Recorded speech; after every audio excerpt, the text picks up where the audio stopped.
This episode of Talk CDL is brought to you by Driving Tests, Ruth Ann. Driving-test.org.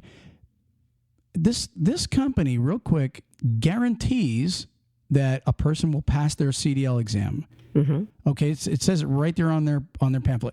The trucking schools, a lot of them now are adapting this program in. Mm-hmm. It costs $49, okay, for the month. You get 1,500 exam-like questions, 67 realistic CDL practice tests, all CDL classes and endorsements, available in English and in Spanish, DMV CDL exam simulator, 1,500 plus CDL flashcards. And again, it is literally guaranteed for you to pass. And you also get 9 CDL cheat sheets. Driving-tests.org/CDL-premium. And like I said, if you're spending thousands of dollars on your CDL right now, what's another $49 if they're guaranteeing you to pass? I definitely would go ahead and do that. Yeah, I would. All right, moving on. Today on Talk CDL, Ruth Ann, we've got an interesting story that I read by a lady named Erin, and she wrote about falling in love with a trucker. Aww. Exactly. You know, that's the first reaction that most people get is, oh. And so what happened is, I'm going to read the story, and she kind of falls in love and goes out on the road for 9 months, you know. And what's interesting about the story, she almost immediately, they don't know each other long, and boom, and she even tells the story of she didn't know if he was going to be like a murderer or whatever. But we'll get into that story here in a little bit. I also wanted to mention, I don't know if we mentioned it a long time ago, I got an article that I dug up on CDL Life, and I think it was just last year, a 90-year-old trucker just retired, you know, so it's like, I want to talk a little bit about that, and then I've got one other story, but if we could just move on and go ahead and get started with this article. Sounds good. All right. Okay, before we get started, Ruth Ann, real quick, let's mention national carriers. Phone number is 888-311-7076. Looking for a few student drivers and experienced drivers that want to do lease purchase on one of those big, beautiful Kenworth T680s. Again, the number is 888-311-7076. Back to the article now, Ruth Ann. Check this out. Here's what she titled it. I started dating a trucker. Then I left Oakland and traveled America with him for 9 months. When you first started, it sounded like a joke at first, but, you know, until you said, then I left Oakland. Okay. I'm just saying, you know, it's like I walked into a bar. I fell in love with a trucker. What's the punchline? 2 people walk into a bar. Okay, her name is Esther Liner. And here's her story. It's a kind of a cool story. And in fact, I don't have the whole story in here because of time consumption. So I just, you know, there's some paragraphs that are not in, but they don't, you know, they don't take away from the story. But anyways, here's what it says. In August of 2019, a week shy of my 39th birthday, I climbed into the cab of a semi-truck in San Diego with a man I'd met just 2 months before. We were bound for Austin, Texas, and technically, this was our 4th date. Ooh, 2 months, only dated 4 times? Well, and then you climb in a truck? Well, my guess is if I'm guessing at why, he's over the road, so he's only home. So in 2 months, every other week. Yeah, well, every other week or every 3 weeks, whatever, and maybe even every 4 weeks, and they went out 3 nights in a row and or whatever. Anyways, this is the 4th date. So you don't really know somebody that well. And next thing you know, you're going to share a cab with them. Yeah. Right. And his dog. It says, now I'm as big of a fan of not getting murdered as the next girl.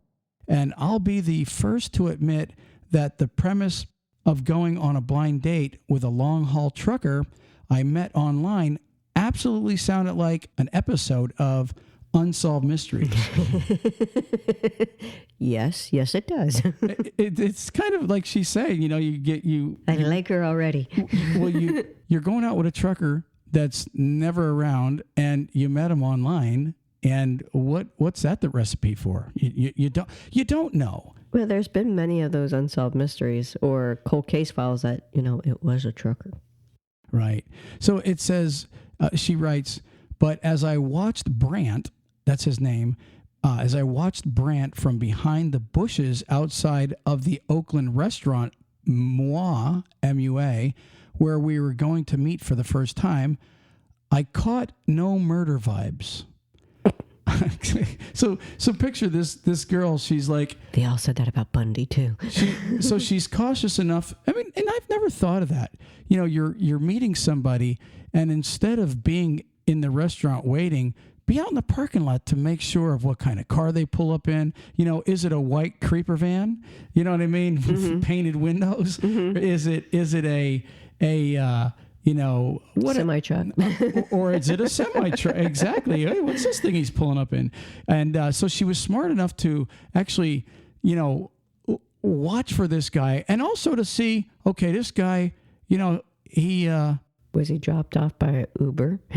was he dropped off by an Uber? Does he have like weapons there in the car as he's getting out? Whatever the case is. Did he mess in his trunk? Yeah. So she writes, I couldn't tell you what we talked about during that first date. My heart was beating too hard and the music was too loud. All I knew was that he was handsome, polite, and surprisingly wholesome seeming for a man who claimed to love Lou Reed as much as he does. I guess Lou Reed's a singer. Yeah. So she writes, in the year that followed, I saw more of the United States than I had in my entire life up to that point. So she's, you know, and that's the advantages to when you fall in love with a trucker. If you go out and rode them, you're going to see things. You're going to go places. There's absolutely no doubt about that. Like she said, my entire life. And she's a week shy of her 38th or 39th birthday, so she's almost 40, and he shows her the world in a year. So I think that's pretty cool. Yeah. It says, my time spent living and working on the road with Brant and his, now our, in parentheses, pug Sally, is among the happiest of my life, and it almost never happened. So she said that 9 months that she was out there so far, because this was in 19, she wrote this. August. Was happiest times of her life, seeing the country, living with a trucker, and getting to know the trucking life, which was really, this is a touching story. But, you know, there's more to it than that. She's going to talk about being on the road. So she writes, instead of playing it cool as the misguided 1990s romantic comedies of our youth advised, Brant and I dove right in. She said, texting and talking on the phone nonstop during those first 2 months of a long-distance dating. 2 weeks into one of his trips, I was in the middle of typing, I wish I was there with you too, for what felt like a millionth time, when I realized if I hustled, in about 6 to 8 hours, I could be there. Exactly. So it finally dawned on her. She's like, because she's a freelance writer. So she could live really anywhere, like, you know, like somebody that lives on their phone. And she realized, wait a second, I keep telling you I wish I was with you. What's stopping me? Right. You know, the light bulb clicked. Yeah, she said she felt no murder vibes. Right? And she was, it sounds like, in love. You know, when you talk to somebody, let's be honest, when you and I first met, okay, I mean, and I'm going to tell that little story a little later, but when we first met, like, I had one of those phone dialers, and every chance I could, I was at the truck stop and you and I were talking. You know, I was on a payphone, but we were always talking. So when I was out on the road, so, you know, I understand this story. So here's what it says. It says, I hesitated only momentarily, wondering if driving from Oakland to San Diego at 5 p.m. on a Saturday night to be with some dude I'd only met in person once was the right move. So apparently the 3 dates prior, they actually, did you hear what she just said? She said, so remember she said, this is our 4th date. And now she says, I only met him once in person. So that really means in the 2 months that she knew him, he was home maybe for 3-4 days, and they went out 3 days in a row, meaning that's the only time she's ever. So it wasn't like 3 separate occasions, it sounds like. It sounds like that 3 dates was all in one. Or Zoomed. or whatever. FaceTime, that kind of stuff. But the bottom line is she just said she only met him once in person. Yeah, that's true. Maybe the other dates were on Zoom, you know. It says, lyrics from a Bright Eyes song. Bright Eyes is a singer. It said, I hadn't heard in at least a decade came to mind as I schlepped my weekend bag to my car. Here's the lyrics she remembered. Remember the time I drove all night just to meet you in the morning. And now I don't care. I could go anywhere with you, and I probably would be happy. Oh, I know. But that is kind of cute, isn't it? It's like, wow, talk about two people really wanting to be together. But listen to this. It says, as I set my map for San Diego, I got a text, a link from Brant to that same Bright Eyes song. Wow. Cool. Wow, that's pretty cool. So he was thinking of the same song, and he sends this to her, and boom, they're together.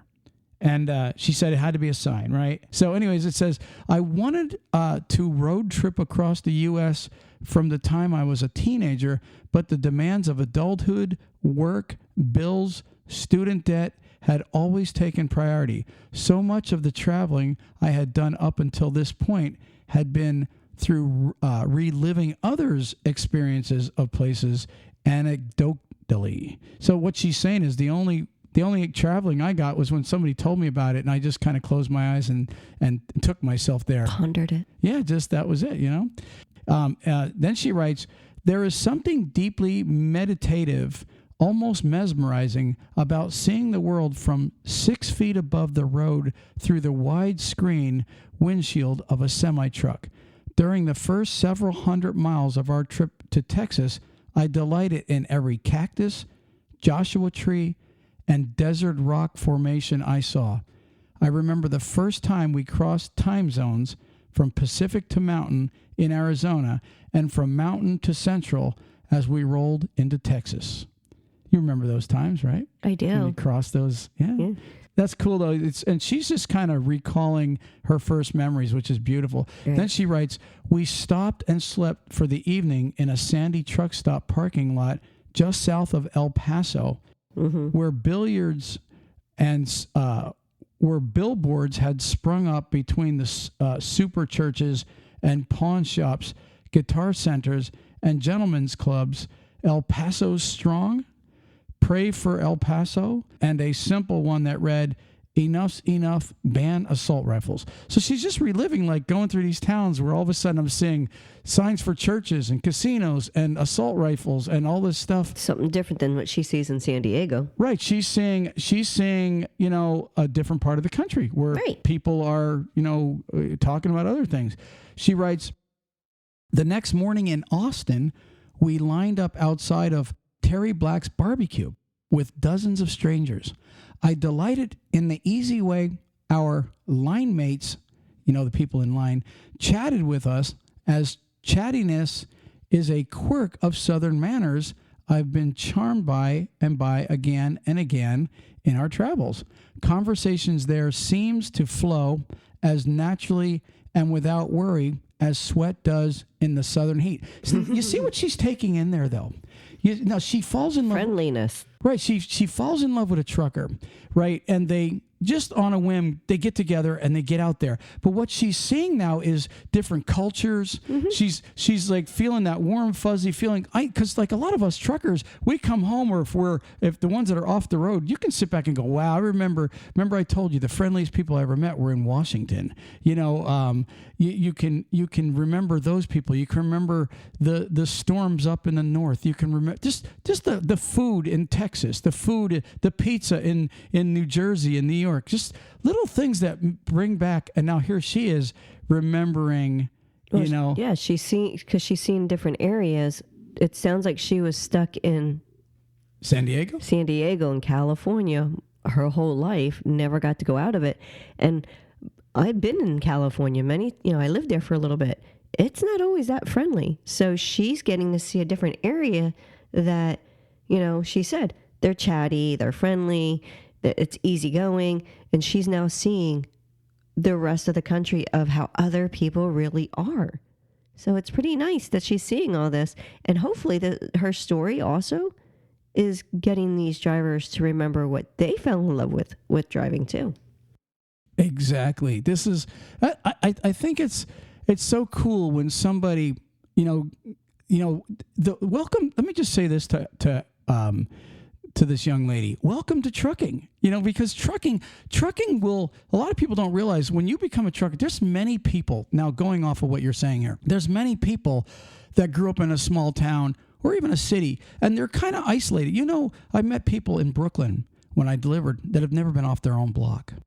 Gosh. Well, I mean, just the culture, like the big Jewish community out there in New York City, and even the Italian community. A lot of those people have never gone past their own community. No. And because they've got everything they need. They walk to the grocery store every day. Everything's right there in the city. Mm-hmm. And therefore, they've never even been out of the city. Mm-hmm. And there's people that have grown up in small towns in, like, say, West Virginia or Kentucky or Louisiana that have never been out of their small town. And then all of a sudden, you become a trucker.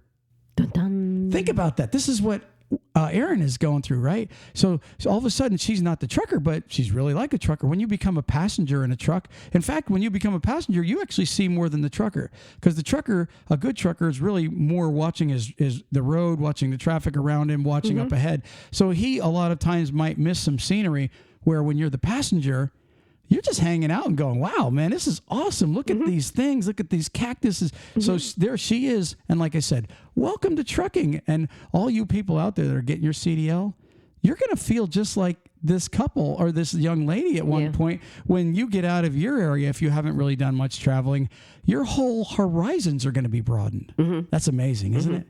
So let's get back to the story. It says, over time, our long days on the road began to take a shape of their own. She says, in the morning, after taking Sally for a walk and scarring up a simple breakfast and some much needed caffeine for ourselves, I'd work as long as my Wi-Fi reception and concentration would allow me. She said, by late afternoon, I'd take out my earbuds and rejoin the trip, aware once again that I was the passenger in a seat of a white international semi-truck that from nose to trailer measured a cumbersome 70 feet long, rolling cross country with the man and the dog I'd grown to love to the point of inseparability. That's pretty cool. I mean, and think about that too. There's people that are passengers and, they're working on the road. If you have a wife that travels with you and, she's got sales work or whatever, it's the same thing. You could be back there working. You got your earplugs on. You're in your computer doing your thing. And then when you are done, unplug and get up in that seat and rejoin the tour. I think that's pretty cool. So she writes, on the days that Brant had deliveries, I'd have him drop me off at local coffee shops where I could enjoy previously simple pleasures like free internet and peeing indoors. That's, I get that. And, that's a good idea. A lot of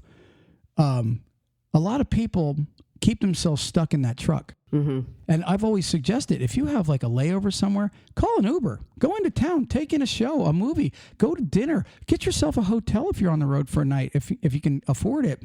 Get out of the truck. It helps you love the truck more. If you stay in that truck 2, 3, 4 weeks without getting out, you're going to get cabin fever eventually. It's going to drive you nuts. If you got a passenger, like your wife, and it's a nice little town, hear what they did?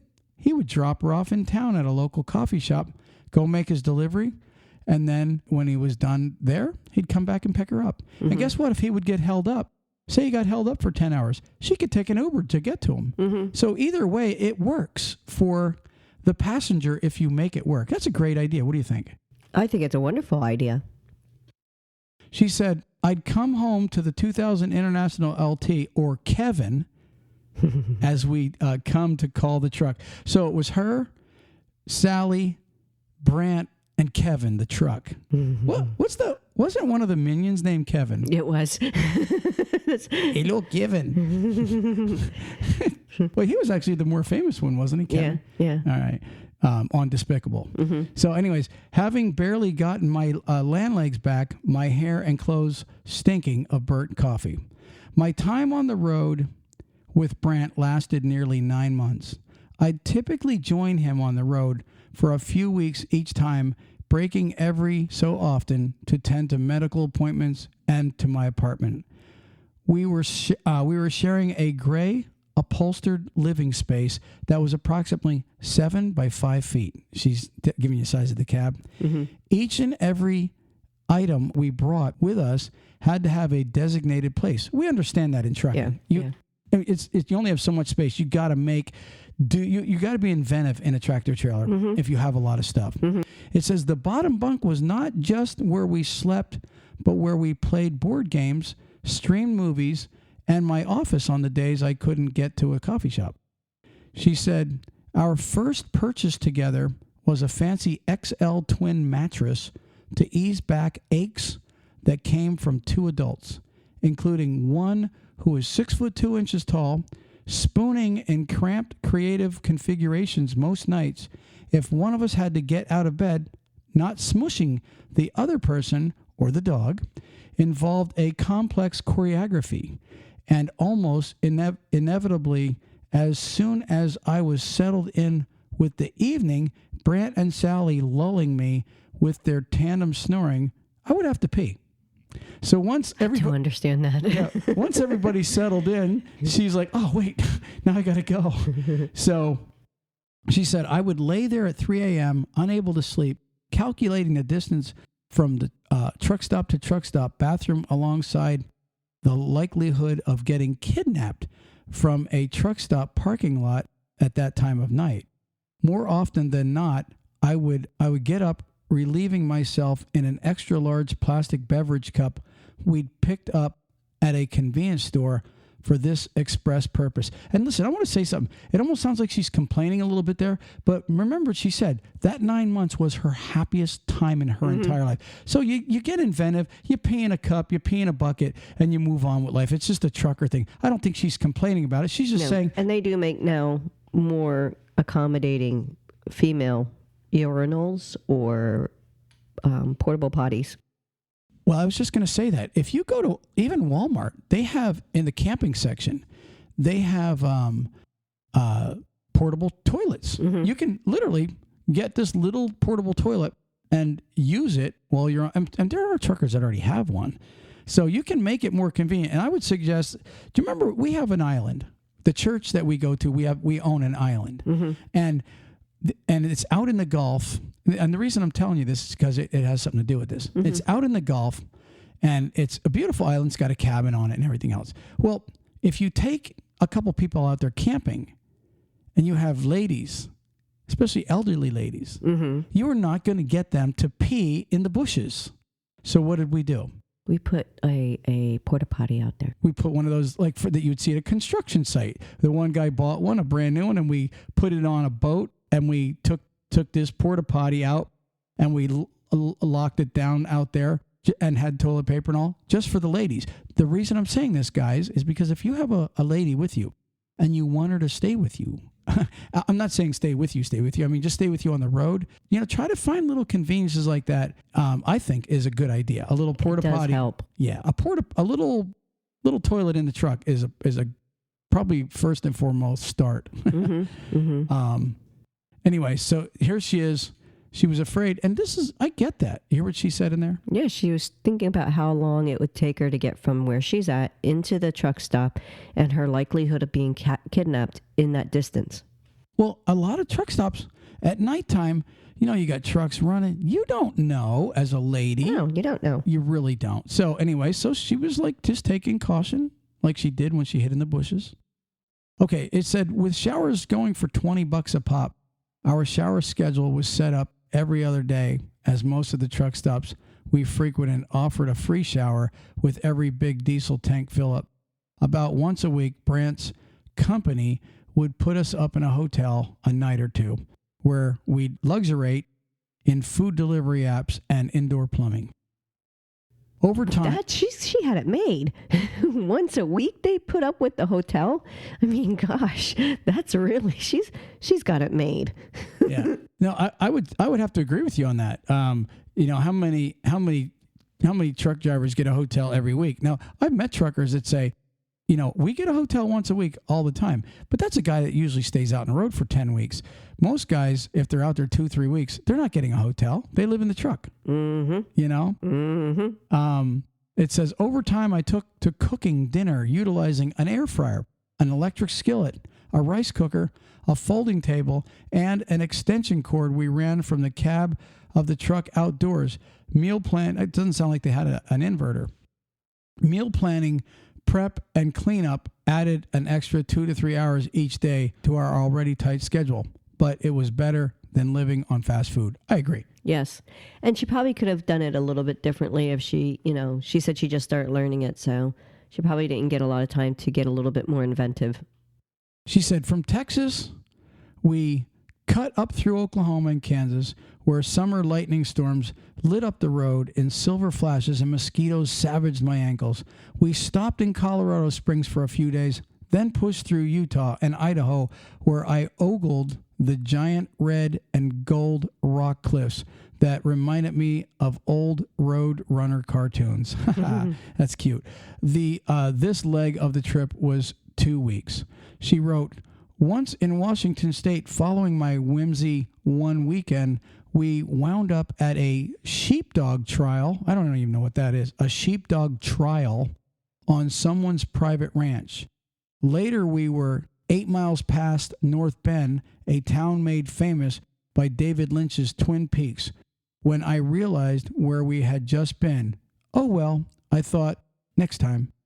And that's a trucker thing. You realize, well, I could have stopped at something famous, but I've just went by it by 5 miles. You're not going to turn around. No. Unless you're laid over. She said, at the beginning of the COVID-19 outbreak, I'd taken a break from my 9-month on the road with Brent. So now she's off the road and was in my hometown in rural Northern California visiting family.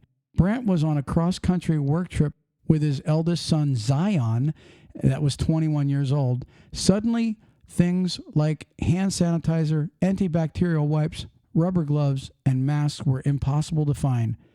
And his company didn't provide him with PPE. To get to running water, Brant and Zion had to go where other people congregated, truck stop bathrooms and showers at the gym.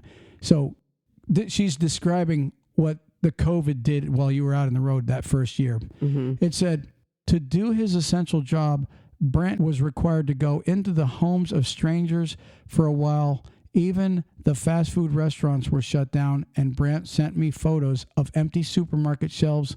He and Zion got sick out on the road with chest colds that would not go away and left them weak. But in those days, testing sites were nearly impossible to find.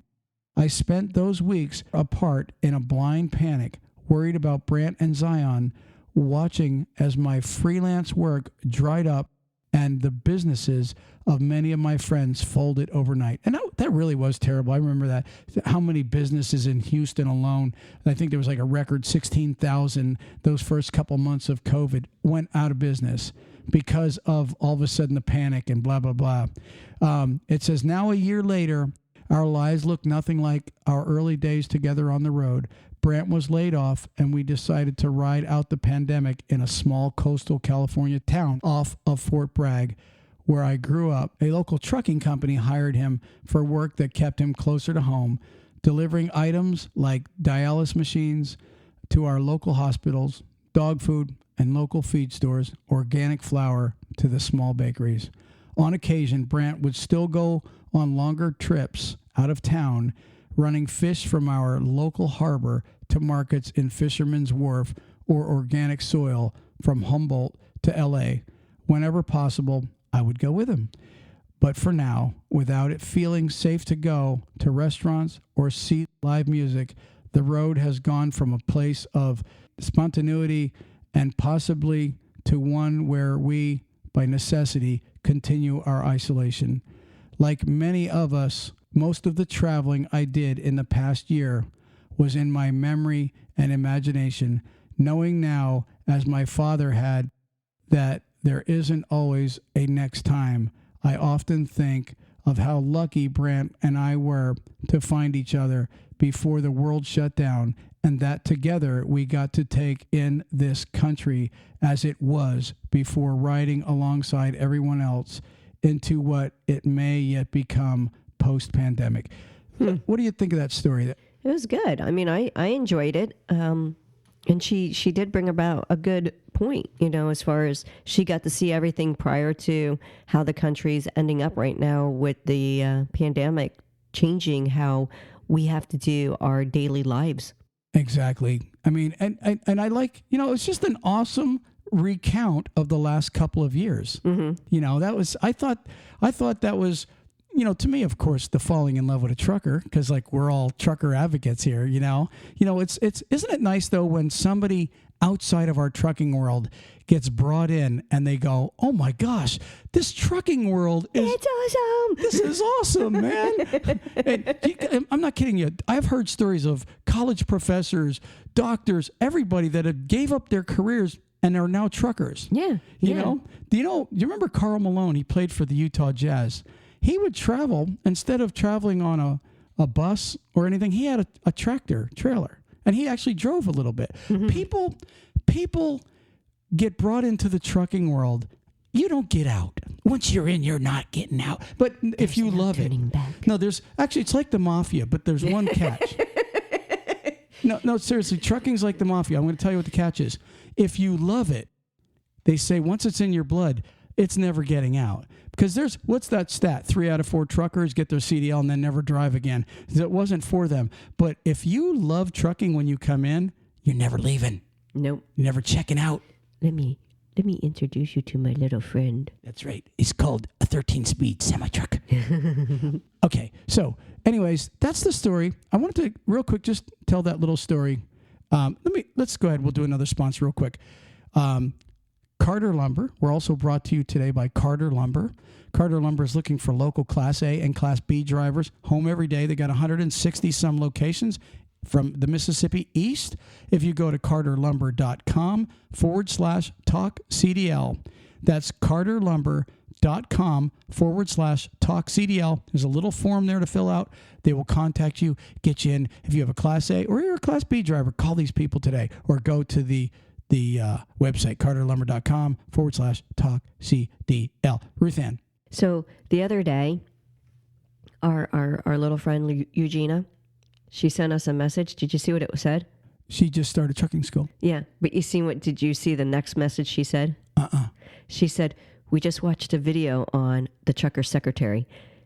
Oh. So where she's going to school right now, they actually had a video showing from J.J. Keller. Exactly. So that's how great J.J. Keller is, that they're showing it in the trucker schools. Call them 888-601-2017. Yeah, that's like you said, the trucker secretary. If you're needing somebody to help organize all your paperwork, file things, or even get you to become an owner-operator, they are into everything. J.J. Keller, 888-601-2017. Ruth Ann, moving on.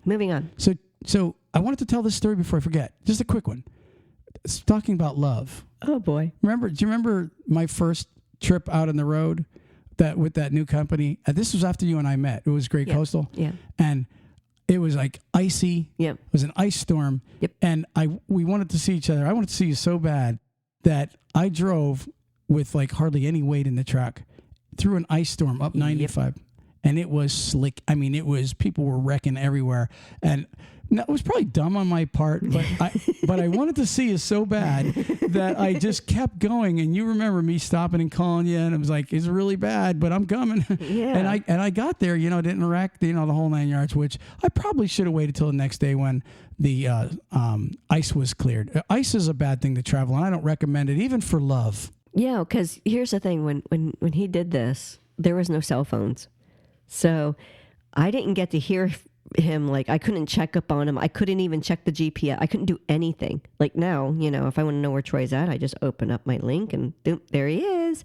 But there's nothing like that now. That was in like 1995.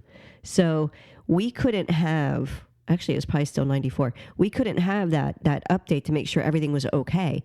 So it was stressful, to say the least. But anyways, I just thought I'd tell that little story. So moving on. Moving on. Let's move on. Interesting fact. You got a fact for us today? I do. What's the fact? Dolphins sleep with one eye open. Wait, that's an old saying, isn't it? Well, sure you Metallica has sleep a with- lyric. It's Sandman, Metallic's lyric. Well, that's an old saying back in the day when people were scared to go to bed. They go, "You better sleep with one eye open." Yeah, well, they do. You want to know why? Why? Because they don't actually breathe in with the water. They breathe air. So they have to keep one eye open so that they remember to go up and get air.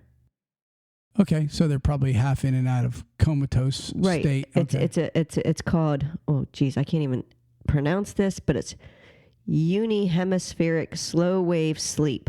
That's pretty cool. Yep. I like that. That's what it's called. So dolphins sleep with one eye open, not because of Metallica's song. Maybe that lady was sleeping with one eye open too. The one that wrote that article. Moving on. Moving on. So I just wanted to real quick mention the truckers convoy. That's supposed to start on March 1st. Mm-hmm. And I just a little article here off of Fox. Just want to read part of it for everybody. It says the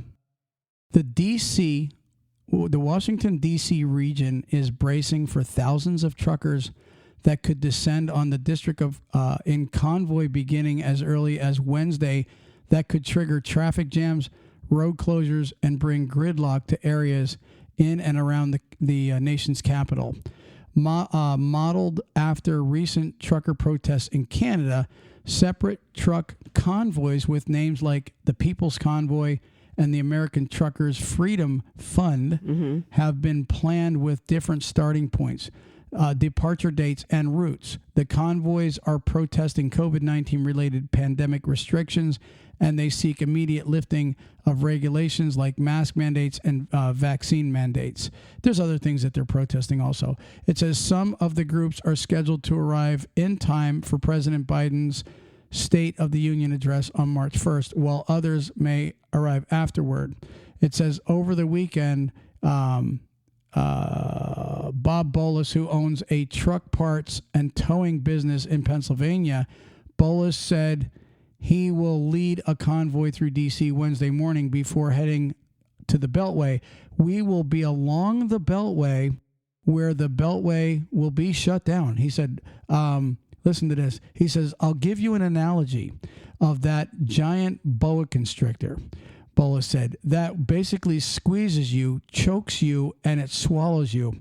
And that's what we're going to do to D.C. Bolus said his group would allow emergency responders to pass through as needed. So they've got 700 unarmed National Guard's troops waiting for these people. Literally, they got the National Guard and all waiting for people to show up this week. So they're prepared. So my message to you truck drivers is don't do something that looks dangerous to the public or you're probably going to get arrested.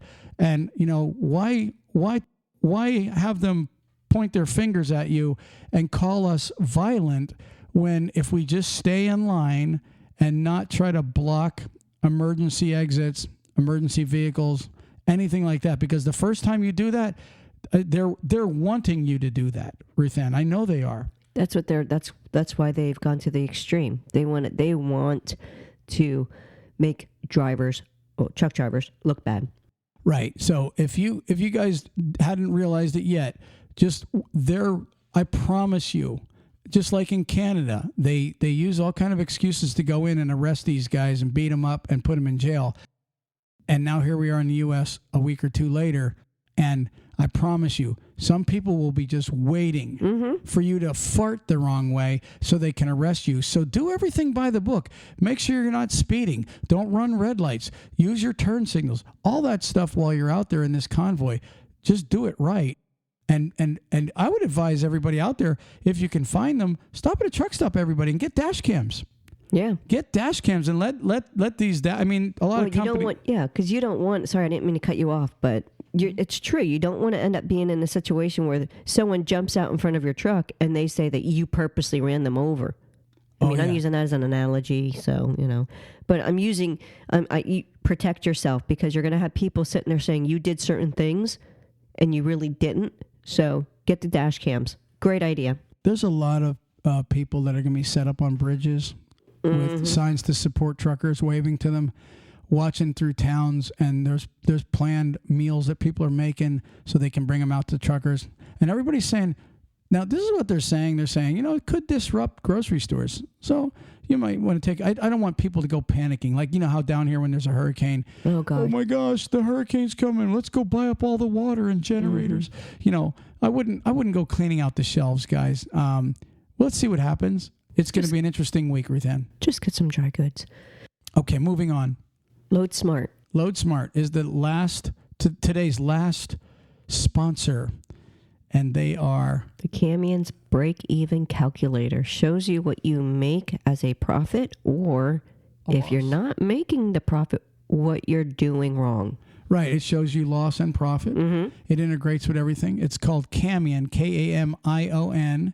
It's kamion.io/talk CDL. It's free. And if you're a trucking company and you do a lot of lease purchasing, get this. Tell your drivers to do this. It'll help them run better for you. Right. This is 100% a win-win for all trucking companies if you download this free calculator. Anyways, Camion.io/talk CDL. Ruthann, moving on. Why did the cat frown when she passed the hen house? I'm taking it as this is your joke. It is. Why did the cat frown as she passed the hen house? Yes. Why? Because she heard foul language. Get it? Hens are fowls. Yeah, I get it. They're fouls. Yeah. Gosh, that one went plop, didn't it? What's that? The joke, man. Well, we follow your laugh, so nothing happened. Shut up. Okay. So one last story I dug up. It said, and this is off CDL Life. You guys can check this out. It says, 90-year-old truck driver hangs up his keys after 8.7 million miles. I might have mentioned this a few months ago. You're saying I did? Mm-hmm. Well, you know what? I came across it again, and I just kind of thought I would throw this out there again, for all you truck drivers that are above the age 70. Because I mean this since I'm saying above the age 70, because be careful with trucking companies. And I'm just being honest, okay? Most trucking companies, they don't want to hire a driver that's over 70. They just don't, for insurance reasons. I don't know. Do they think the guys, the truck driver is going to have a heart attack? I've met many truck drivers that are 80, 75, 78, and those guys can run circles around a lot of young guys. They are just machines. Mm-hmm. But trucking companies, a lot of them, when you hit 69, 70, you're going to get discriminated against. So if you have a job and you're already over 70, before you leave that job, I was talking to a truck driver the other day, and he told me he's 74 or 72. And he said, my problem is a lot of companies, they don't want to say they can't hire me. So they'll bring me in, they'll fly me somewhere, and then they'll find a reason to send me home. So all I'm saying is if you're over 70, okay, if you're over 70 and you already have a job, make 150 million% sure that if you leave there for another trucking company, that they are not going to send you home because your career could be over. And I'm just being honest with these old guys. Elderly people touch my heart. You know that, Ruthann. My closest person in my life besides you was my grandfather. And I personally, I hate to see somebody that's 71, that's in great shape, that loves trucking, be discriminated. And I understand the trucking company's part too. I really do. But at the same time, it's sad because some of these guys, who the hell wants to retire if you're going good, mm-hmm. and you don't have anything really to do at home because you've been trucking 40, 50 years. See, I hear a lot of people going, hey man, that guy should be retired. He should go fishing. He needs to just go have a good time. Well, guess what? Trucking is his good time. He doesn't want to go fishing. He wants to drive truck because that's what he does. Right. Right. And that's true. And ones that really honestly that are still wanting to do that, and that's their age, a lot of times they're still pretty healthy. But that would be one thing to make sure of, is that your physical, that you can get a good physical card, because then at least if you're not going to get a good physical card, then that's one of the things that they're gonna push, the companies are going to push to use as not being able to hire you. Correct. If you're like a 3-month card, they use that as an excuse. This guy I talked to the other day, he said, I get a 1-year card. He said, because once you hit 70, they don't give you a 2-year card. He said, they just don't. He said, so I get the maximum every time still. So guys, be careful on your decision making if trucking is really your love of leaving your current company, maybe for an extra dollar, a nicer truck or whatever the case is. Be really, really careful that the next company isn't going to bring you in and then give you the boot. It's true. That's it, Ruth Ann. That's it. That's all I wanted to say about that. I've got nothing else. Do you have the word of the day? I do. By Word Genius? I do. I do have it by Word Genius. And just so everybody knows, Word Genius is not a sponsor.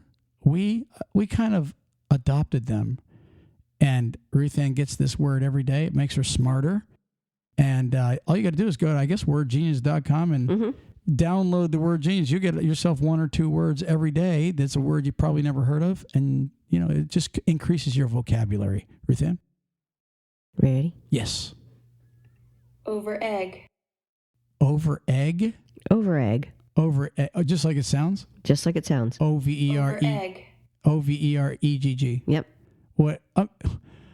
When you're saying it, is that like just a quick term to say over easy or something Nope. like that? No. Okay. Nope. I had to take a guess at that. But that's why I bring it out here, because some of them are like, really? What is like woodshed last time? Woodshed, to play an instrument. Who would have thought that one? Yeah, exactly. So what does over egg mean? Over egg means to over embellish or exaggerate something. I'm glad I'm not an over egger. You are an over egger. Am I an over egger? So the example says Troy would always over egg his stories to get drastic reactions. Okay, so I said Matt. I added Troy. Are you sure? Are you sure that came to you today, or did you go hunting that one just No. for me? No. Am I? I'm an over egger. You're an over egger. I am going to use that word from now on, man.